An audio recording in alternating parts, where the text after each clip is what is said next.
വയനാട്ടിൽ എം.പി. എത്തിയ ശേഷം ആദ്യമായി ഒരു സമ്മാനം കൈമാറിയിരിക്കുകയാണ് പ്രിയങ്ക ഗാന്ധി.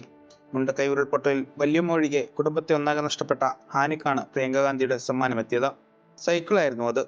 കൽപ്പറ്റ എം.എൽ.എ. ടി സിദ്ദിഖ് കഴിഞ്ഞ ദിവസം ഹാനിയുടെ വീട്ടിലെത്തി നേരിട്ട് കൈമാറുകയും ചെയ്തു.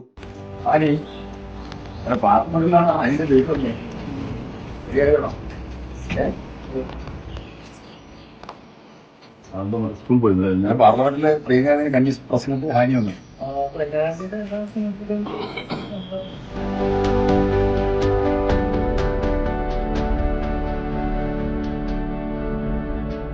വയനാട്ടിൽ തെരഞ്ഞെടുപ്പ് പ്രചരണത്തിനെത്തിയ പ്രിയങ്ക ഹാനിയുടെ കഥയും പറയാറുണ്ടായിരുന്നു.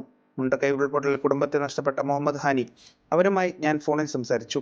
എന്താണ് ഹാനിയുടെ ആഗ്രഹമെന്ന് ചോദിച്ചപ്പോൾ എനിക്ക് മനുഷ്യരെ സഹായിക്കണമെന്നാണ് ഹാനി പറയാറ്. ഹാനിയെക്കുറിച്ച് തെരഞ്ഞെടുപ്പ് പ്രചരണത്തിനെത്തിയപ്പോൾ പ്രിയങ്ക ഗാന്ധി പറഞ്ഞ വാക്കുകളായിരുന്നു ഇത്. വയനാട് ഉരുൾപൊട്ടലിൽ മാതാപിതാക്കളും സഹോദരങ്ങളടക്കം 9 പേരാണ് ഹാനിക്ക് നഷ്ടമായത്. കഴുത്തറ്റം വെള്ളത്തിൽ മുങ്ങിയ വല്യമ്മ ആയിഷയെ ജനാലിൽ കെട്ടിയ ശേഷം 6 മണിക്കൂറോളമാണ് ഹാനി രക്ഷാപ്രവർത്തകരെ കാത്തത്. വല്യമ്മ, എനിക്കിനി നിങ്ങളെയുള്ളൂ എന്നാണ് ഹാനി പറഞ്ഞത്.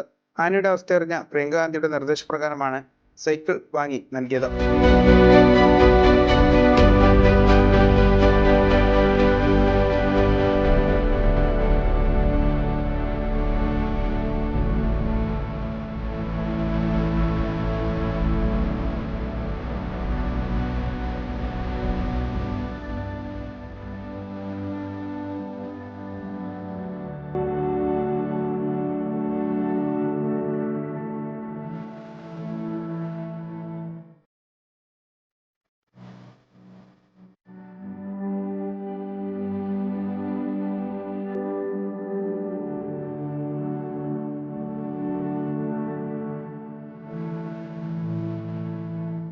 Desk 1 India Malayalam.